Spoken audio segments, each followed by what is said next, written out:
হজযাত্রার তৃতীয় দিনে 10টি ফ্লাইটে 4,000-এর বেশি মুসল্লি সৌদি আরব যাচ্ছেন। এই মুহূর্তে সেখানে আছেন সহকর্মী তোহা খান তামিম। সরাসরি চলে যাচ্ছি তার কাছে।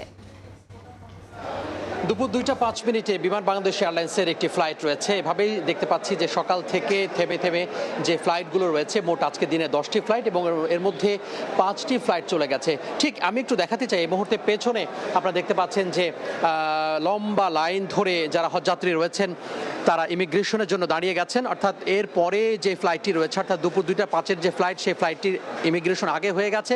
এরপরে যে ফ্লাইটটি রয়েছে সেই ফ্লাইটের জন্য তারা প্রস্তুতি নিচ্ছেন এবং আমরা দেখেছি যে সকাল থেকে অনেকে এহরামের কাপড় বেঁধে, সেলাইবিহীন যে কাপড় সেটি বেঁধে তারা তাদের যে লাইন, সেই লাইনে দাঁড়িয়ে গেছেন। যদিও বাংলাদেশে অংশের মিকাত কিন্তু বাংলাদেশে নয়, সেটি অন্য কোথাও, এবং সেখানে গিয়ে তারা আবার নিয়ত করবেন এবং আবারও ভালো করে যে ইহরাম বাঁধার যে ব্যাপারটি সেটি করবেন। অনেকে মদিনাতে গিয়েও ইহরাম বেঁধে থাকেন।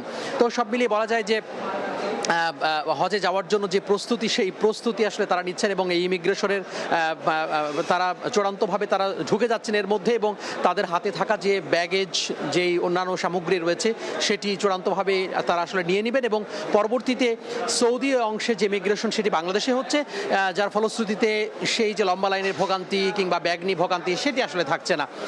এছাড়া আমরা দেখেছি যে কিছুক্ষণ আগেও হজ পরিচালক লোকমান হোসেন তিনি ব্রিফিং করেছিলেন এবং তিনি আমাদেরকে বলছেন যে বাকি যে ভিসার যে জটিলতা ছিল সেটি আসলে ধীরে ধীরে কেটে যাচ্ছে এবং গতকালকেও আমরা দেখেছি যে 19,000-এরও বেশি ভিসা অবশিষ্ট ছিল এবং সেটি কেটে গিয়ে আজকে কমে গিয়ে সেটি আসলে 16,000-এ নেমেছে।